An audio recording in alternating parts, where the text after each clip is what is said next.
I believe we're buffering. And hello, and welcome to Evolve Weekly with yours truly, Tigress Sydney Acute McDaniel.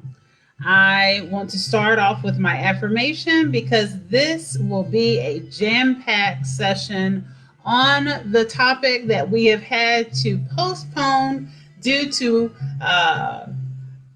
issues that have arisen, matters that we needed to discuss that I wanted to bring and shed light upon, offer my input, and hope to enlarge our understanding, our collective understanding. And that's a great segue to our affirmation. May I further enlarge and expand our collective and individual understanding and further unify and not further divide or confuse.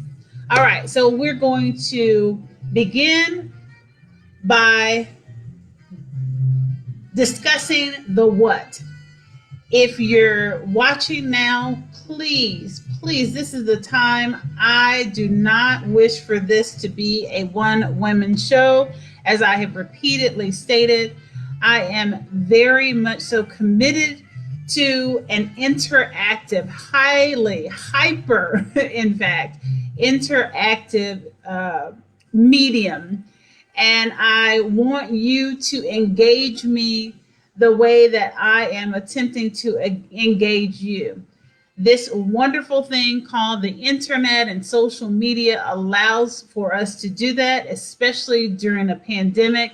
And we should take full advantage of that and not just remain and hide away, isolate ourselves, scurry about into our individual silos or our individual homes, disconnect altogether from humankind, from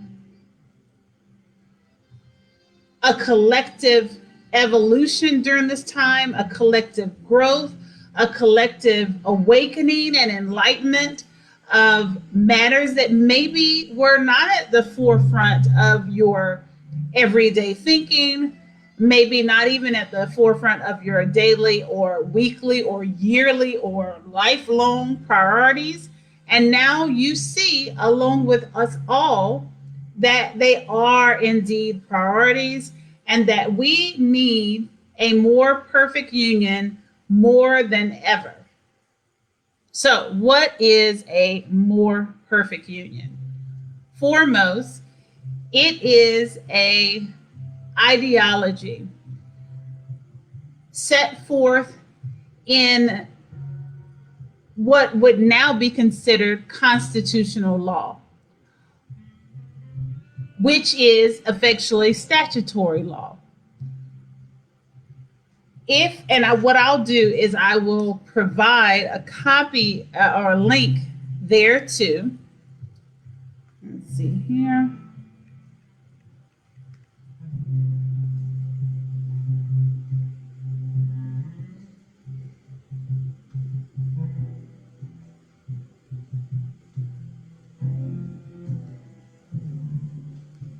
I'm going to actually read it verbatim.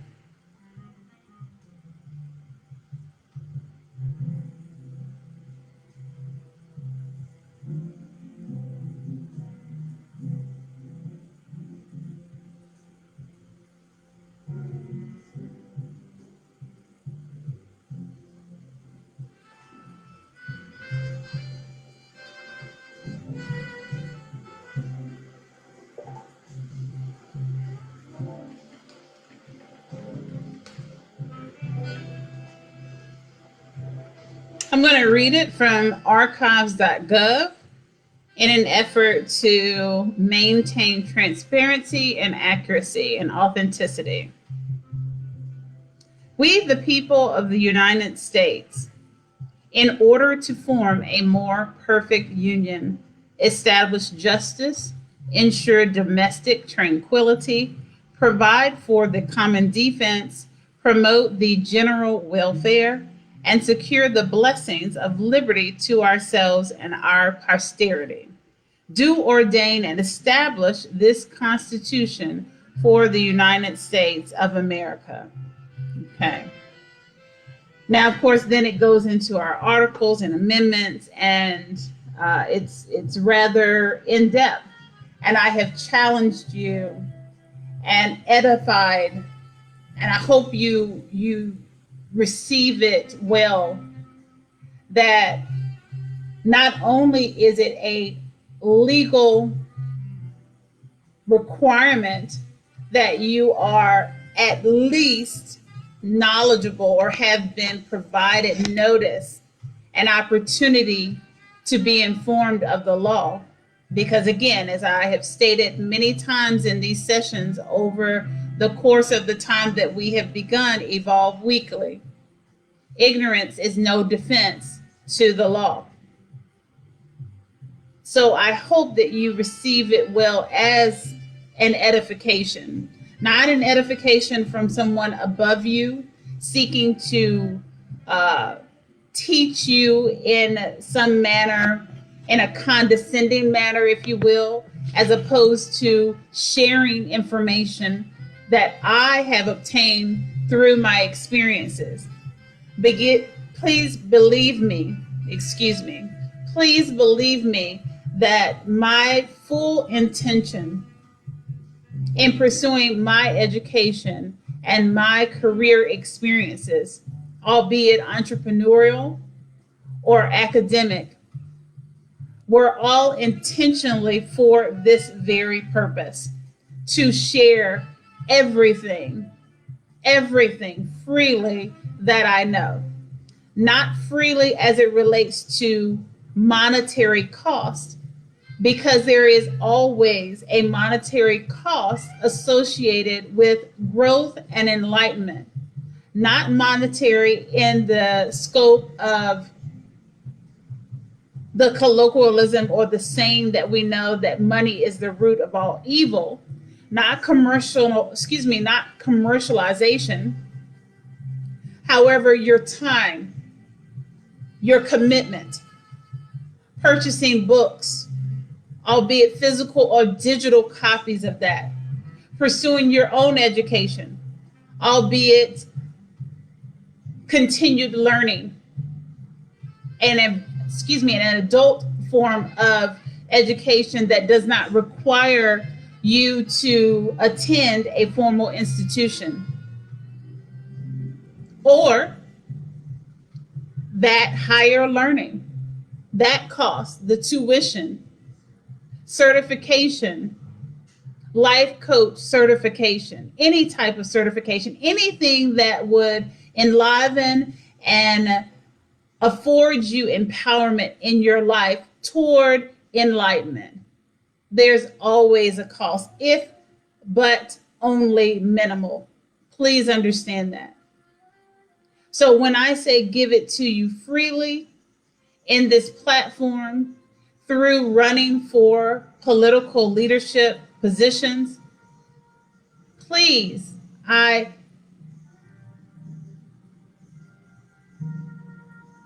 beseech you. I want to say it in the most sincere way possible. I don't beg you, because I need you to be on this journey with me intentionally and willfully, not begrudgingly, not for the show, not to watch me in a bubble or behind the glass in a museum as if you would watch your favorite character on a movie. I need you to be interactive and grow with me. And this is what this is. This was always my intention. Please understand, if you go back to any archives, any recordings, videos, print, even some of the libel in the newspaper articles, all lends towards exactly what I anticipated when I first ran for office. In fact, what I anticipated when I first held a higher position of leadership in the community, a more public stance. I knew that I would be under attack. I knew that the criminal conviction, albeit wrongful, would be a point of interest that would be hammered in. I knew that I would receive flack, quote unquote, from my beautiful fellow Black Americans, diasporan Black Americans, diasporan Black people as well around the country, or around the world rather.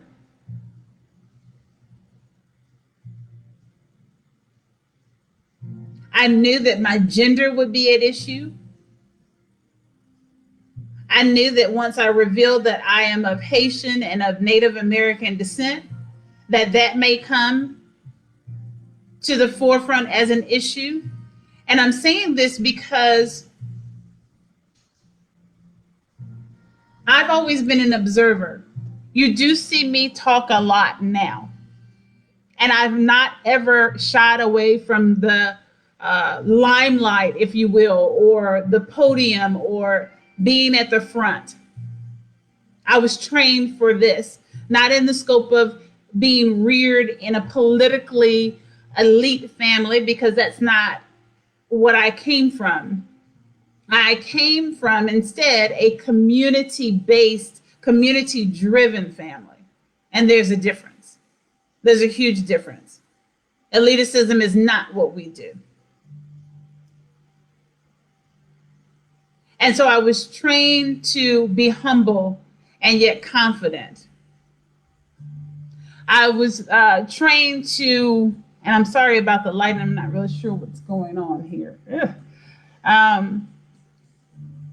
Let's try it. Maybe if I sit closer to the light, that will help.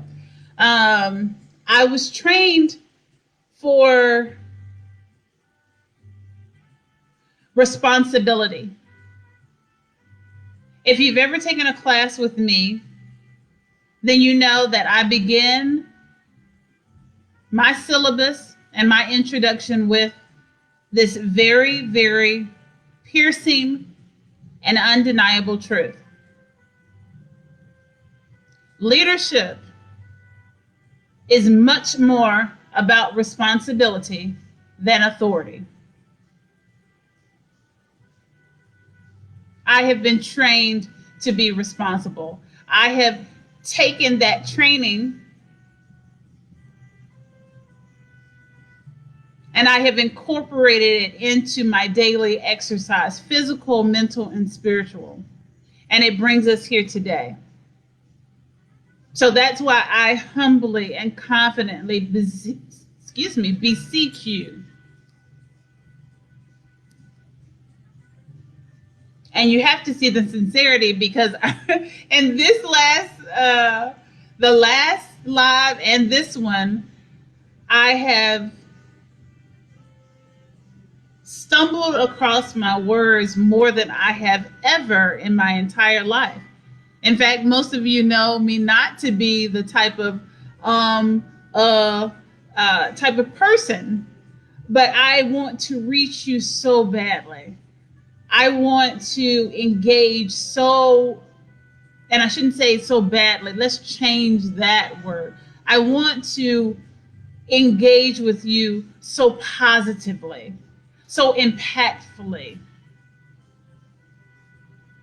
that we together, we the people, can effect change. And not just lip service. You've heard me say this over and over again. I'm the only one, period, that talks about the greater good, period. And I'm not saying that because I deserve some type of medal for speaking about the greater good. The point I'm making is that unification, it must be talked about in a very transparent manner. And the action must be transparent as well. We don't have that. Even with wonderfully apt leaders that we've had in recent years, and I'm not going to give names because this is not about pointing the finger at anyone, But what has been missing is a bold, unapologetic resolve and fortitude and grit, coupled with competency. Again, unapologetic. That will not cower or shrink back, not even for the sake of some political strategy. That puts it to the forefront, much like what you all have seen from maybe an AOC, if you will. But this time, and not to say anything, not to detract from the aptitude and the wonderful dynamism that she brings to the political arena, the realness,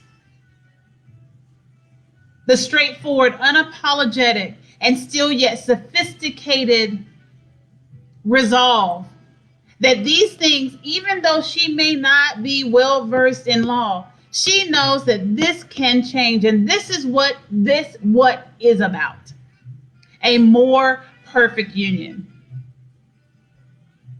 Thankfully,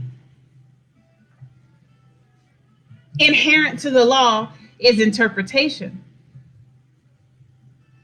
You should know this from what I have shared in these previous sessions. The sheer irony. There was no specification on the expiration or the intricate development of a newly formed constitution, if you will. Now, I'm not talking about a coup, because you hear me talk about it all the time, that right now Trump appears to be attempting to conspire a coup. That's treason. I have no interest in treason. I have no interest in divide. However, what we have here is failed systems, multiple systems that have failed us all and have begun to implode. And we see that every night on the news now as it relates to even just the simplest of matters, during a pandemic to ensure relief and aid for Americans. Now, seemingly from the outside looking, or from the outside looking in, it appears that we are, or have been 10 years prior, very quick to deliver aid to other countries. And maybe it's because of ego, a national ego, to show thyself more powerful. America being the most powerful nation in the world. Well, power is absolutely nothing without that responsibility that I just spoke on. It means nothing. Our government has a responsibility to uphold these basal constitutional rights. And we may not think of them directly when you think about the sorrow that you're experiencing now, some of you, from having lost loved ones completely unnecessarily because the pandemic was not managed well. That's not liberty. That's not secure the blessings of liberty to ourselves and our posterity. When we allow science to be mocked as a joke and inviolable, that is not securing the blessings of liberty to ourselves and our future generations, into perpetuity, our posterity. That is, I just want to get rich right now because I won't be alive then. And at best, I can leave my children money. Won't money be enough? No. Like power, money without responsibility is dangerous and sorely effective for greater good or anything good, mind you. Promote the general welfare. These are very, very simple concepts. And I am so passionate about it that you will hear, unfortunately, and maybe fortunately, you will see, maybe some of you will say, wow, I see her humanity more because I see her making mistakes and she doesn't sound like the perfect speech speech giver. Perfect example here, right? The perfect keynote speaker. That is not my goal right now. My goal could not be further from that.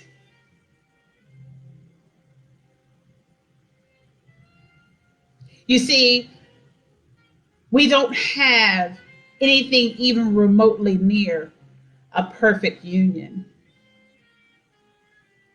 We have systems in place. And I know some of you, because I've spoken about it as well. Yes, we have great conveniences here in America. Wonderful conveniences. That runs because it's commercial. For those of you who think that it runs because of people that care, it runs mostly because of commerce. And I hate to be the bearer of bad news, but that is the truth. These are principles that I learned in my economics program.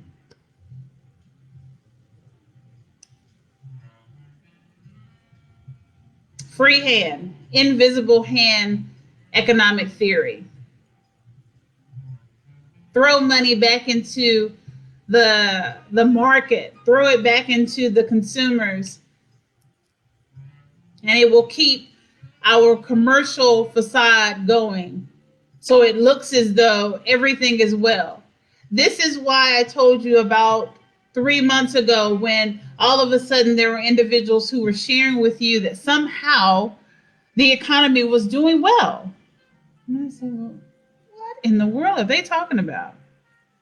You don't need any doctoral level academia in economics to see if you're truly looking that the economy was not doing well 3 months ago, nor 4 months ago, nor at the onset of the pandemic, nor before that. If you honestly look at what would qualify as a stable economy, we're based upon an invisible dollar that is not backed well by gold. Where our imports, our international relationships, the mere fact that we're in a battle with China on who's the biggest economic force. They make us look like a joke manufacturing wise.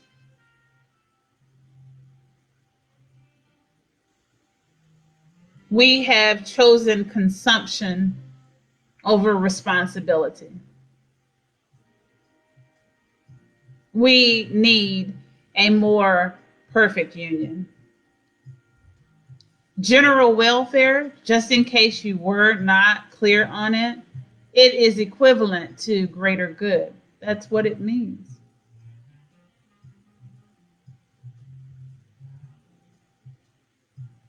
I decided to use simpler terms, and this term was decided before me. I did not coin the term greater good, but it communicates more effectively and widely so. But it is promote the general welfare? Are we providing for the common defense when we allow domestic terrorists like white supremacists to wreak havoc on African American citizens, completely innocent, and too often completely unsuspecting African American individuals who find themselves at the end of the barrel of a gun? White supremacists in uniform and out of uniform, both a blue uniform and a white hood.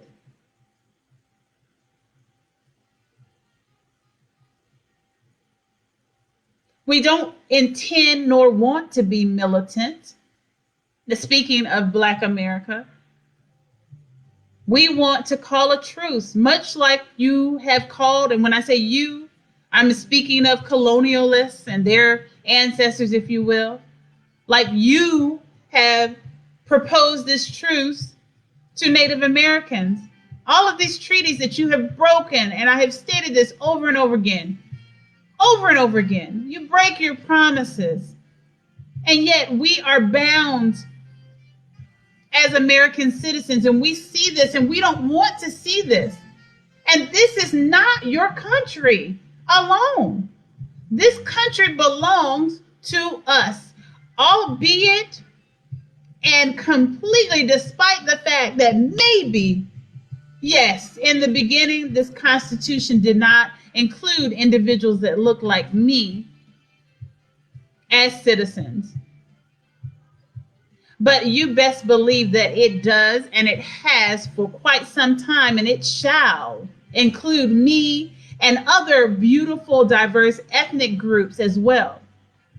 It is time to unify and get on board and say goodbye and good riddance to divide of every kind, gradation of every kind. It has become so sickening amongst white supremacists that they have begun to degrade their own counterparts who have effectually not kept up. And the irony is not that they didn't keep up. Those white supremacists left them behind because they don't really have an allegiance to white supremacy. They have an allegiance to corrupt power. So understand, I don't want divide. I don't want enemies. Who wants enemies?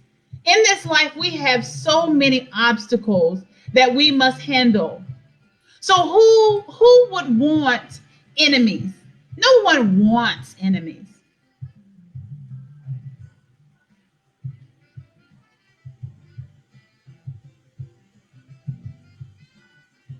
And I hope that I really do. I know some of my beautiful Black Americans are like, don't reach out to them. Don't try to, change their minds.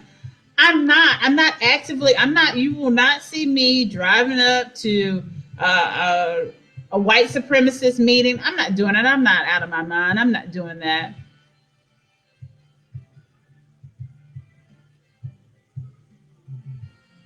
But what I am doing is I'm speaking to the spirit. And I'm not talking about religion. I'm talking about the pure essence of us that supersedes color and environmental factors and cultural factors that would divide us.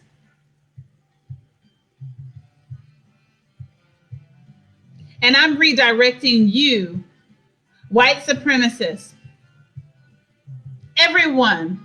I'm redirecting everyone because there has become an emergence, a very public emergence. Maybe they always were there. Clearly, they were always there in one regard or another. But there appears to be Asians who believe themselves to be above African Americans and maybe above other people as well.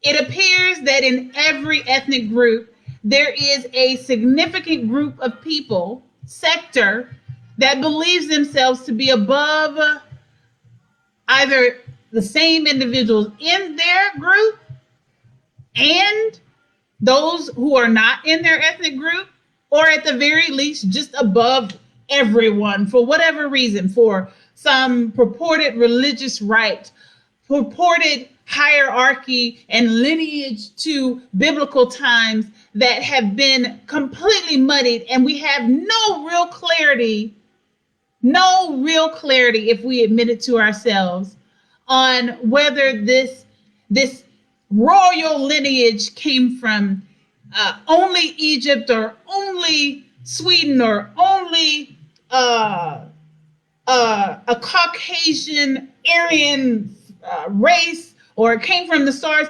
We don't have absolute knowledge.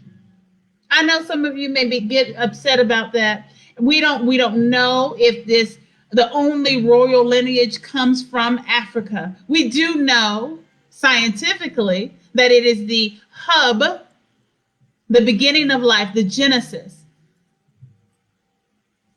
And so we can infer therefrom that at the very least and at the very best,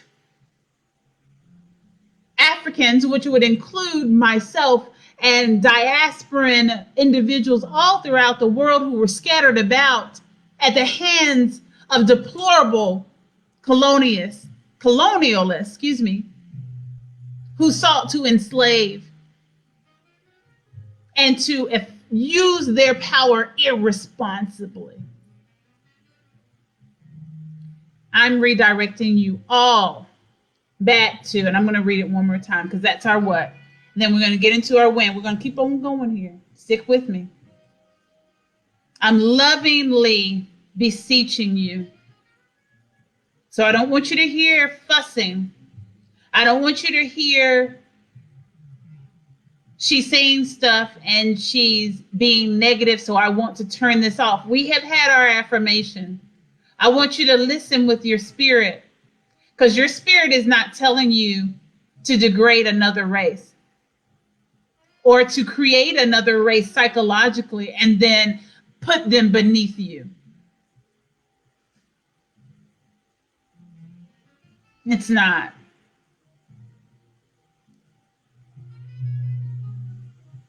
We, the people of the United States, in order to form a more perfect union, establish justice. Justice, power. Justice is a form of power. It has been abused and thus irresponsibly so. Ensure domestic tranquility. We have absolutely no show of domestic tranquility right now. And if anyone were to say, well, no, it means this, it means this. What did I just say in the beginning? Herein lies the piercing irony. Actually, in its beautiful irony, the interpretation of law. Law is open to interpretation. It is time to reinterpret the law, to bring it back to a show of domestic tranquility and insurance thereof, a provisions for the common defense, promotion of the general welfare, securing the blessings of liberty to ourselves and our posterity. Do ordain and establish this Constitution for the United States of America. They ordained themselves with this responsibility, the quote unquote founding fathers. I like to think in a democracy, with we the people having voting power, having a decision-making seat, because we don't think of ourselves as having a seat of leadership. Each one of you is a senator. Each one of you is a House of Representatives congressman, congresswoman.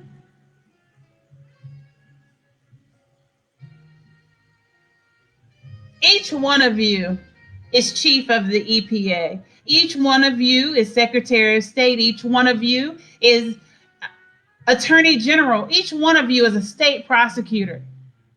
And I know that you all are saying, no, Tigress, but we can't. How do we do this? That all sounds so good. First, what I've learned with every task, sport, work, it could be physical, mental, homework, math test. I want to construct a garment. I want to sew a garment. I want to learn to do a backflip. You know what all is inherent and requisite to empowerment and that type of enlightenment? And it's going to sound corny. But this is what you all preach every day. Work, without faith, without work is dead. And yes, there are beautiful individuals who are right now serving in our government, who are staying the course with fortitude, even though they want desperately. We know that there has to be quite a few who want desperately to put in their resignation. But their faith is steadfast. And they're continuing to work with an administration that they despise and that they condemn more accurately. Because usually individuals like that, they don't have any spite in their heart. So they don't have the desire to despise the president. Like I told you, I don't hate him, but he has to go. I don't hate white supremacists, but they have to go. You have to go. And don't get it twisted. When I say that I don't hate them, please understand that does not mean in any way, shape, or form that I have this empathy for them. Maybe sympathy, but no empathy for them at all. And sympathy is very scant because they're choosing this lifestyle. Adults who have had opportunity, who have been sufficiently informed, who are now choosing to continue on a path of corruption. I don't care how long it takes. It will not end well. And when I say that, I don't mean as far as some type of physical knockout, drag out war. We are not interested in that. Grow up. You purport, and I'm talking about white supremacists or anyone, any groups, Asian, some, it unfortunately exists. Some Native Africans hold themselves in a greater mindset than us African Americans. Some from Ghana, some from South Africa, some from Australia. We've heard of the racism that our beautiful diasporan brothers and sisters have experienced in Australia. Racism, unfortunately, exists around the world. So what I'm referring to is any racial supremacist. So let me just say that instead. Any racial supremacist, who has decided that they want to set themselves above all others for whatever reason, I redirect you to we the people. As a democracy, we the people are the president of the United States. And our vote should reflect that. I've said it many times that this vote was way too close. This is confusing. This is way too confusing, friends.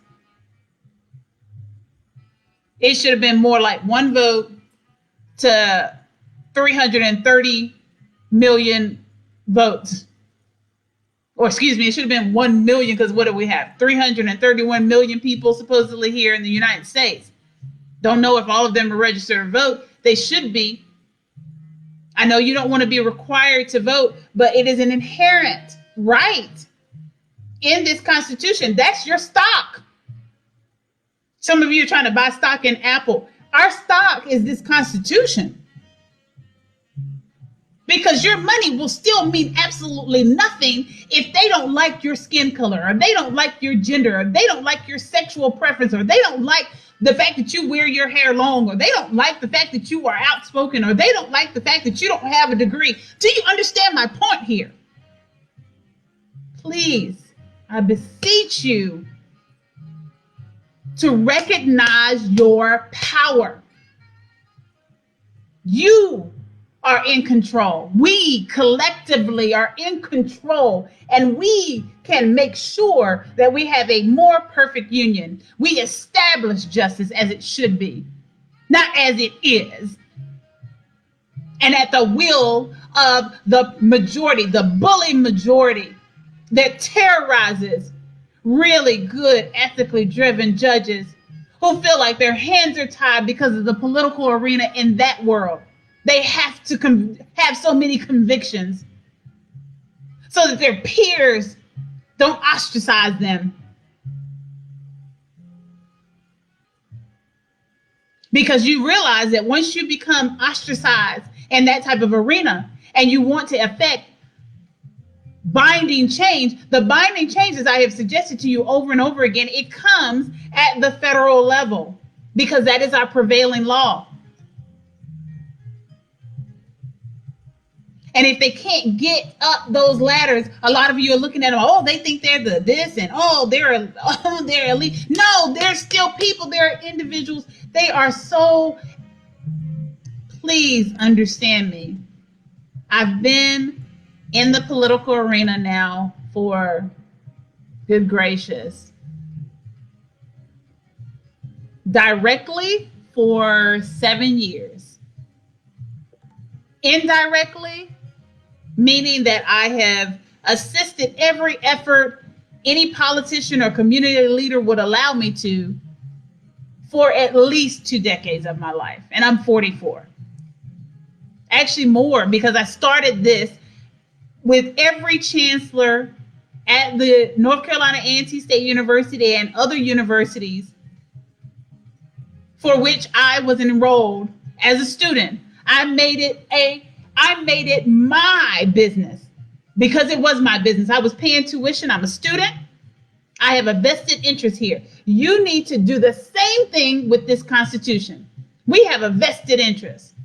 We can't move around. As much as it seems like it would be an easy fix. Let's just move to the Netherlands. You think they're going to take all of us to the Netherlands? Do you think that? I've seen the TikToks. People all around the world from different countries other than the United States, and they told us, we love you, but sit tight, boo-boos. We don't want you here. Love you, wish you well, but we don't want all that nonsense here. Some have said, we got our own problems. We don't need to add to it. Some said, no, we figured out our problems. We don't need your drama. And not talking about just African Americans in general, just people in general. If everyone's thinking, oh, well, we're just going to pick up and move. And if racial supremacists are thinking, okay, well, maybe we will just scare them to move out of the country and the land that we raped from Native Americans and Mexicans, please, let's be very, very clear about that.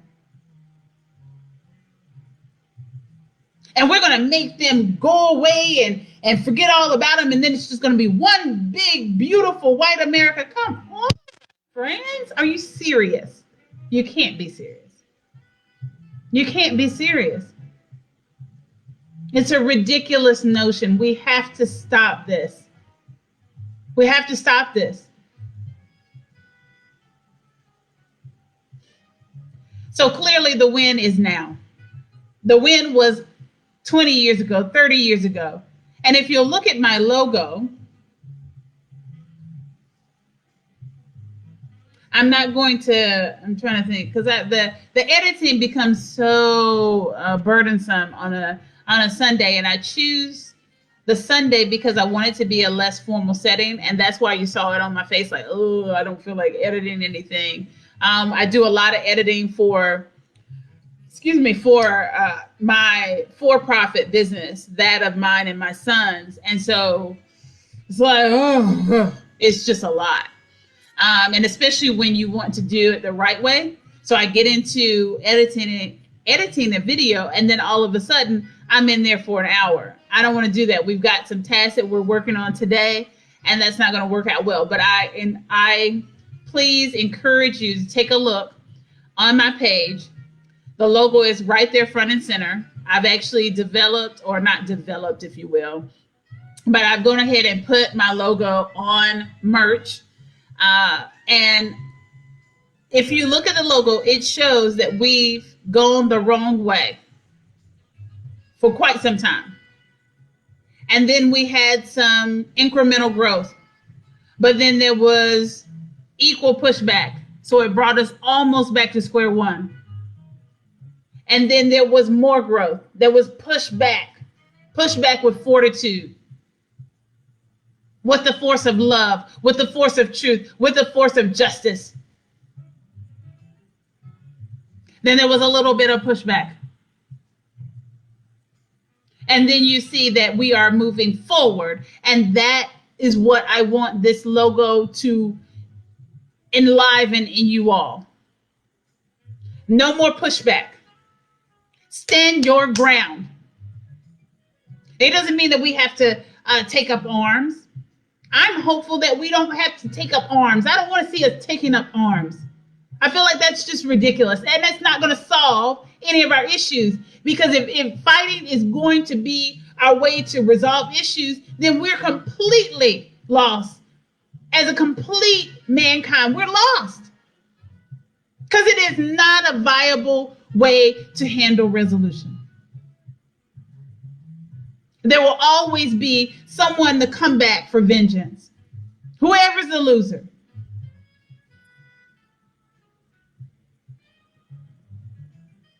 It's inviable.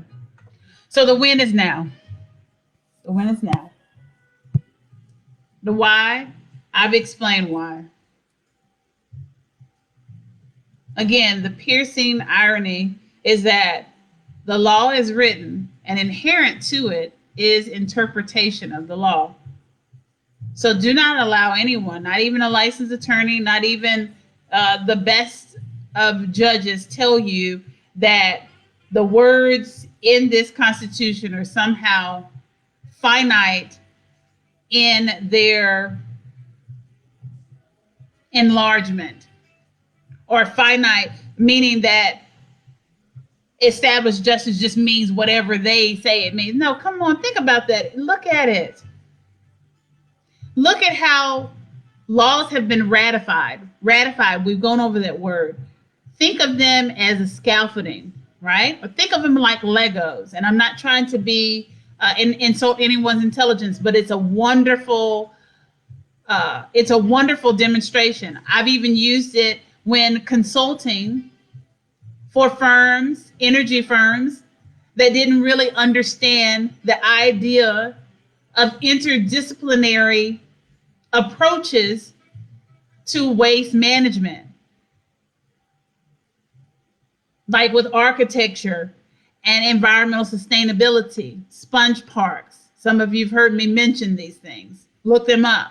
And there are individuals out there, maybe one of the gentlemen, he was so enlightened by this demonstration, this example that I gave him.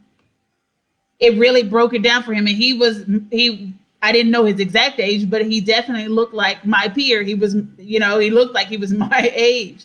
And I'm 44, and this was only 2-3 years ago. What they do is they sneak on bricks right in plain sight, and they add incremental changes to the law with these ratifications. And they're doing it when we're not paying attention. You don't vote in the primary. You don't vote in the presidential election. You don't vote for the municipal elections. You don't vote when they have a vacancy. And so they have a special election. You don't vote when you don't vote. And they look, trust me, I've seen them. I've seen their faces. I've heard what they've said. They are delighted that you don't want to vote. They're delighted that you're disgusted with voting. Because right now, as it stands, please understand and overstand that the Constitution and the body of law, legislation, is the only viable way right now. Trust me, I wish there was a way we could just push a button and say, okay, corruption's over. Boop, we're done. Okay, everyone happy now? Okay, racism is over. Boop, done. Because I would be pushing that button all day long. I got you. I got you. That button doesn't exist.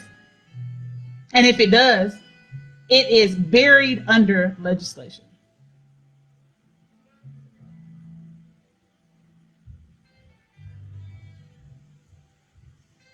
So that means establish justice. Wow, interesting. I wonder, so what does that mean? These judges, they write opinions. So if you don't support the Black woman judge that you think she's there, you see a judge, and we, especially African Americans, we immediately think, oh, I bet she's full of that. She's full of that stuff. Or you see someone like myself and you're like, well, she used to be like really, really cool. And she seemed like she's cool, but she's going up the ladder. So she's going to leave us too. Not all of us are on that BS. At the very least, give them the benefit of the doubt. That's what I do. When I see a beautiful Black woman on the bench, I'm so excited. I'm hopeful. I go ahead and exhale when I enter the courtroom. I don't know what's going to happen. I don't know if they're going to rule in my favor or at least be fair, because all I'm looking for is objectivity. I can handle litigation. I just need objectivity. Then I can handle the rest. I need fairness in the courtroom.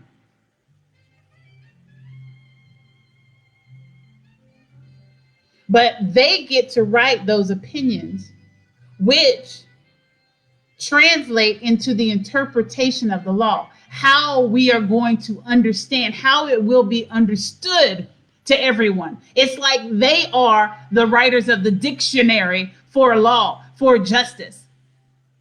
You're allowing the writers of justice for that definition, that dictionary of our liberty, the dictionary for our posterity, the dictionary for our environmental sustainability and intelligence. You're allowing them to write the definition for a terrorist because it can be added to that legislation specifically.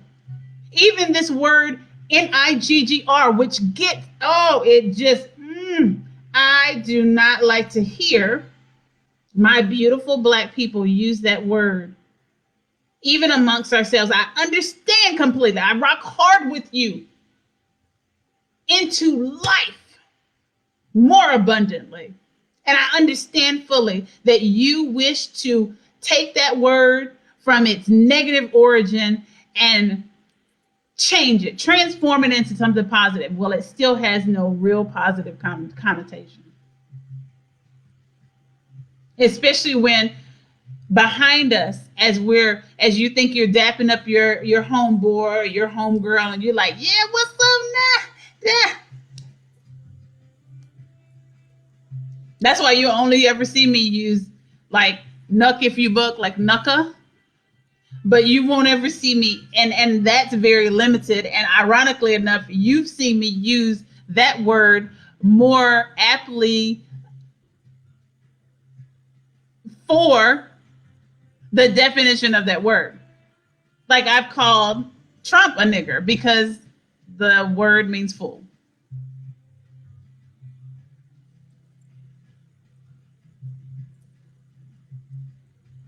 So the point I'm making is that we can define tranquility or redefine it, whatever's necessary, because we are the people. We're the people of the United States. We are the Secretary of State. We are the Secretary of Defense. We are the President of the United States. We are both House of Representative and Senator. Hi. Now, of course, I don't mean this literally, but please understand what I am sharing with you. Because otherwise, what we have is not democracy. What we have is dictatorship. Even where we would vote, it would still be a form of dictatorship. True democracy, we all need to be voting. We all need to chime in. I'm actually proposing an app for voting as well to make it most convenient for all, and somehow to develop it where it is hyper secure. I'm not really sure how to do that because we still don't have a handle on cybersecurity. In fact, we know that to be the case because we know that spying and espionage is a very common thing amongst nations. So that lets you know we don't have cybersecurity on lock. If we know we have an expectation on a regular basis that other nations will spy on us using cyber forces. Really? All right, so where and how? All right, so the where begins with voting. And this is not about just voting for me. The where also begins with you running for office. I've said this before and I'll say it again. You can run for office. Please do not believe that somehow you're not qualified for office. Please live in your power. There is no one. And especially if you've seen, come on, friends, if Trump can be president, you can be mayor. You can be governor. You can be our next senator. And there's no finite protocol by which you enter political leadership. So if you want to run for senator first, you may do so. Now, they'll say that, oh, it's ridiculous and you're not going to win. If we start to do this and we get in a habit, just the same way that we've gotten in a habit of the more viable protests, and we've gotten in a habit of voting, we've gotten in a habit of voter advocacy, we've gotten in a habit of reading the laws. I see this more on TikTok. I'm loving what I see by the young generations who are coming online and they are reading, and they're not even necessarily law students. As I've told you a million times over, you don't have to be a law student. It has absolutely nothing to do with you being well informed on the law. You can even take workshops. There are workshops available to you that you can take. Hell, you can go through the paralegal certification. That alone will give you a greater understanding of law. You can even attend law school and have absolutely no desire to practice. You can read law, as you're seeing. Some of you were not even familiar with the fact that you could read law. There was another way outside of traditional school that you could become a licensed attorney. Some may think that it entails more work. It's debatable, especially if there is ethical rigor. If she's putting in true rigor, and I'm speaking of Kim Kardashian, of course, because that's the person that has been of prime publicity, having made this decision to enter the legal realm this way. It's debatable. What you put into it is what you get out of it, really. She could be doing more work than some of you did to get your BS degree or your BA degree. Let's be real about this, friends. Okay? And she's apprenticing under some pretty viable law firms. So, and I'm what I'm telling you, you know that I'm an objective person. So don't at me, as y'all say, don't at me about, well, are you siding with Kim Kardashian? You know what I'm siding with? Everything is good. If I see good and it ain't evil and corruption, you can't dissuade me from good. Because that's where our focus needs to be. We need to be focused on greater good, general welfare, liberty, tranquility, insurance of tranquility, common defense. Common defense can even be our racial equity because we can reinterpret the law. But we can only do that if we have a pen. And I mean a writing pen, and I mean a metaphorical writing pen. You need a pen, so you need to be where? You need to be in these legislative seats. I dream of a day, and I'm going to wrap this up. You know how, and I don't compare myself to Martin Luther King at all, nor do I shrink away from embracing the Martin Luther King in me. Please understand that. Because even Martin Luther King will tell you, he would have told us himself that he is but a man. And we all have this capacity in us, this leadership, this power. You need to believe it. And I'm telling you, and I'm reminding you that it's there. And it has absolutely no interest in your education or your class or your race. It has interest in your spirit, your ethical rigor, your grit, the good in you. I believe that with all of my being. And so where you need to be is legislative seats. And so my dream is that we affect musical chairs. Some people have started using, now that's something I did coin way back in 2013 when I first started running. I said, we need a musical chairs them bitches out, yo. That was when I was a little more, I'm still that person, friends. And what I'm saying, so let me clarify before anyone takes that completely out of context. As I have aged, I do want to be mindful that my son is watching me. That's the first little set of ears and set of eyes that I have on me, okay? So I want to be mindful of the diction that I choose.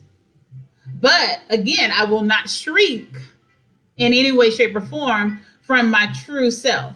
And my true self is, I have said it over and over again. I've said it in the political arenas. I've said it on stage, friends, at political forums. I am bougie hood, self-admittedly.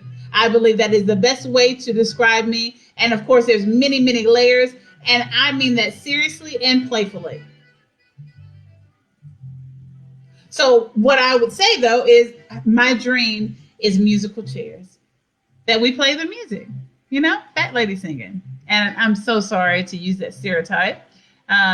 Beautiful women who are plus size are singing. And so it's time for them to get up. No, come. We need you out of that chair. We're going to need that chair for the new senator. Senator, you. House of Representative, you. Secretary of State, you. Secretary of Defense, you. You didn't even know you had been elected today, did you? House Speaker, you. Secretary of Housing, you. And how do we do it? We do it with enlivening our power, with not allowing a pandemic, which is basically just science, guys. It's a lot of science. Believing scientists, I know that it can be very, very overwhelming, but we live on a ball of science. Whether you want to call it the word science or whatever you want to call it, it doesn't matter. It's a force bigger than ourselves. And it's okay to put your trust and work with scientists. We need you. We're not a closed-minded group. Duh. The hint science. We need you. We work in a very interdisciplinary scope. because we want to be impactful. We want to share our information. We love to share our information with all sectors so that we can have a more perfect union in every regard. And science does touch upon all those things. How? You put yourselves in circles with those who are running for office. Attend forums. They're free. I know that you've heard that there are dinners and fundraising events that are not free. Most of them, please understand, you can find a way to either volunteer and helping with name tags and, being a support staff during the event, or host, if you will, something to that effect. You know how to do this when there's something that you want to get into the building free. You know how to get free tickets. So, holla at your girl. Most of the events that I've seen are completely free. And most of the events that would cost $1,000 per plate, you may not want to be there. Just to be honest. Especially in the beginning, until you really understand and strengthen yourself to be prepared for the ick that you'll hear at those type of events. You will hear good at those events. And like I said, some of us are in these positions, in these high positions that appear elite on the outside, so that we can impact change from within. So they play a role. And I know it's kind of stinky. It's kind of stinky. Feels stinky, but you have to respect at least that they're sacrificing their own selves for the greater good. So we have lots more to talk about, and we're going to revisit the how in the new year. It is my greatest pleasure, my greatest honor to be able to come to you weekly, to be able to have the freedom to share my thoughts,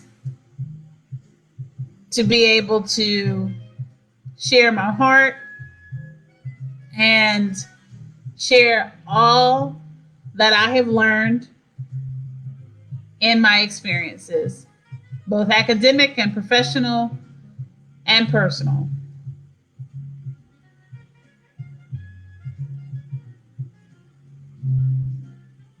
We can do this. We, the people, can do this. You can get through this. We'll talk about more science as well, but you can get through this.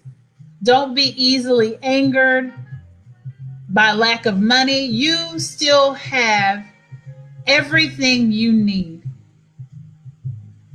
It's within you. And I know it sounds corny, and no one wants to hear that when you can't afford to feed your children or you can't afford to buy gifts. Those gifts are completely not relevant. And I guarantee you, I know I've had to budget when buying gifts for my son before, and it hurts a parent's heart.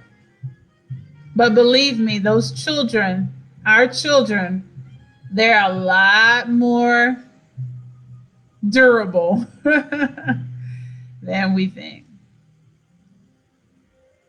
And as long as they have love and you can be creative, hell, do like I do sometimes. I tell them, hey, well, we waiting on Santa for the New Year's sale. And I'm being playful, but I just want to share some lightheartedness with you, because I don't want you to become bitter during this time. Because actually, when you become bitter and you shrink back from your power, just like not voting, you do exactly what the corrupt in our White House want you to do. And it makes it easier and easier for them to effect all the demise that they have set out to effect. So, I am Tigress Sydney Acute McDaniel, and this has been the final session of Evolve Weekly for 2020. We can do this. You are more than a conqueror for those of you who have adopted Christianity. Namaste for those of you who have adopted a holistic, non-denominational, spiritual lifestyle. Light. Celebrate the light for the Jewish community. And happy Kwanzaa. Unity, emoja, and today I'll be lighting a candle. Let me give you all of them. And I don't want to get them out of order, so I'm just going to read it verbatim.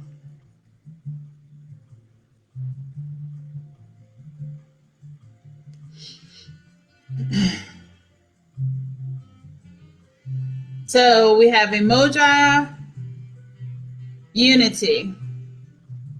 Today is Kujichakuila, which is self-determination. Ujima or Ujima, collective work and responsibility.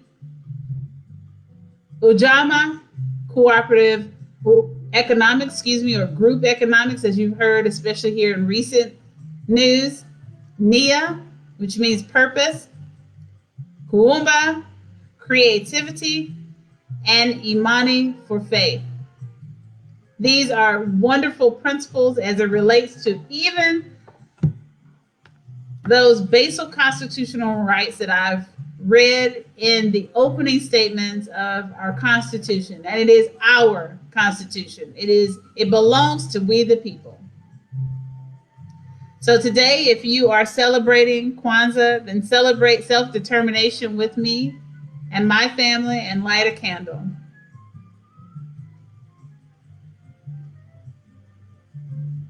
Happy New Year. Wear your mask. Wash your hands. Use your sanitizer. Disinfect. Social or physical distance, if you will. We need social distance. Please do not drink while high on marijuana. If you must enjoy your marijuana as a refuge, if you will, please stay home because it slows your response. And we want you to be completely alert on these Charlotte roads because they're crazy out there. Please do not drink while intoxicated with alcohol. Please do not drink while intoxicated with a prescription drug. Please drink water. Please love yourself even during what seems like the hardest time in our knowledge of human history. It's not. But it's hard to tell us that, all of us, when you're experiencing it. So be well, and I'll see you in the new year.